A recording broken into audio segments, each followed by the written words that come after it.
नमस्कार. Savita smart cooking recipe मराठीमध्ये तुम्हा सर्वांचं खूप खूप स्वागत आहे. आज आपण बनवणार आहोत पालक नमकीन. हे बनवायला पण खूप सोपी आणि कमी साहित्यामध्ये बनणारी अशी डिश आहे. चला तर मग मी बनवता तुम्हाला काय काय लागते ते साहित्य सांगत जाणार आहे. तर सुरू करूया. इथे मी गव्हाचं पीठ घेतलं 1 वाटी, 1 वाटी बेसन घेतलं आहे आणि 1 वाटी मैदा घेतलेला आहे. त्यानंतर हे आता छान मिक्स करून घेऊया.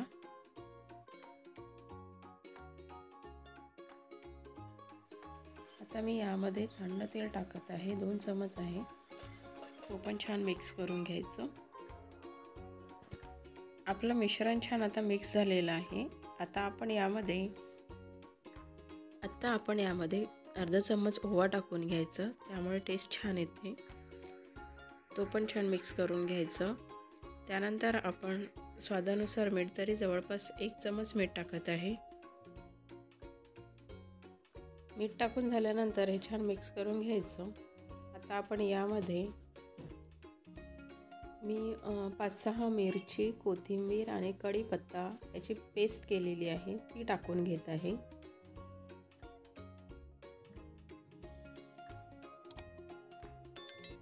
आता मी यामध्ये 1 वाटी पालक प्युरी केलेली आहे, पालकला शिजवून त्याची पेस्ट करून घेतलेली आहे ती टाकत आहे. ते पण छान मिक्स करून घेऊ.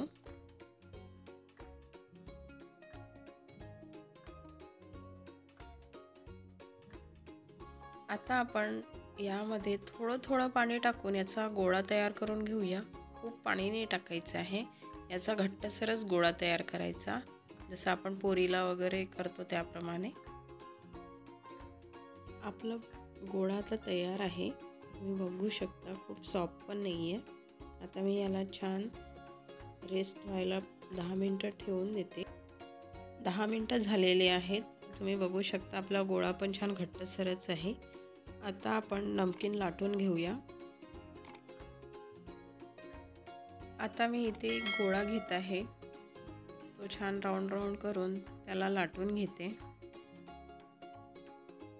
मी इथे थोडंसं तांदळाचं पीठ घेतलेलं आहे लाटताना. हवं तर तुम्ही तेल पण घेऊ शकता, पण मी इथे पीठच घेतलेलं आहे.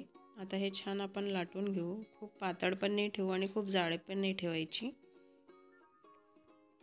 ही लाटून झालेली आहे. आता मी कटरच्या साहाय्याने त्याचे कट करून घेते.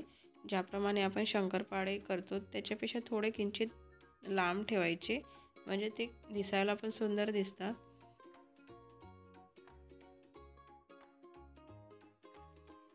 आधी मी उभे, त्यानंतर आडवे पण कट करून घेते. तुम्हाला हवं तर हे ट्रायंगलमध्ये पण कट करू शकता. ज्या शेपचे बनवायचे आहे त्या शेपमध्ये पण तुम्ही करू शकता. तुम्ही बघू शकता. आता मी आडवे पण कट करून घेत आहे.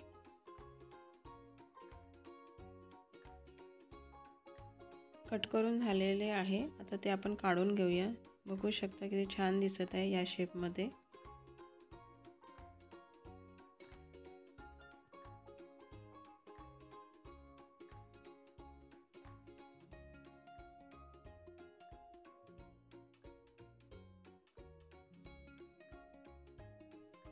आपली नमकीन आता तळण्यासाठी तयार आहे. चला तर मग तळून घेऊया. आता इथे मी कढई घेतलेली आहे. कढईमध्ये तेल टाकलेलं आहे आणि गॅस ऑन करून घेते. तेल गरम होऊ देऊया.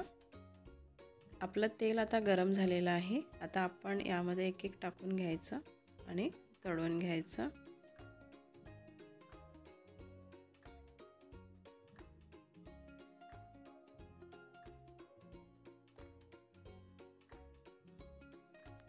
तळत असताना गॅस मीडियम आचवरच ठेवायचे, कारण खूप फास्ट ठेवलं तर ते जळून जातात आणि आतमधून कच्चेच असतात.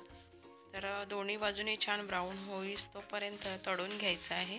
तुम्ही बघू शकता आपले छान ब्राऊन झालेले आहेत. आता हे आपण काढून घेऊया.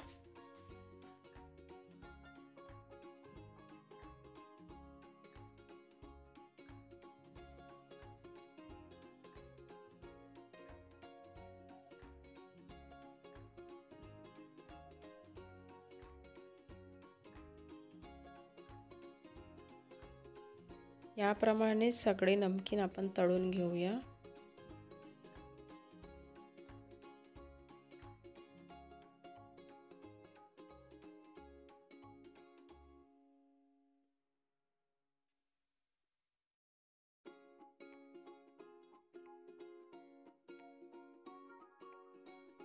आपले खुसखुशीत आणि टेस्टी नमकीन आता तयार आहे. हे तुम्ही 15 दिवस तरी स्टोर करून ठेवू शकता. त्याला काहीही होणार नाही आणि खूप टेस्टी लागतात. टी टाईममध्ये पण तुम्ही खाऊ शकता.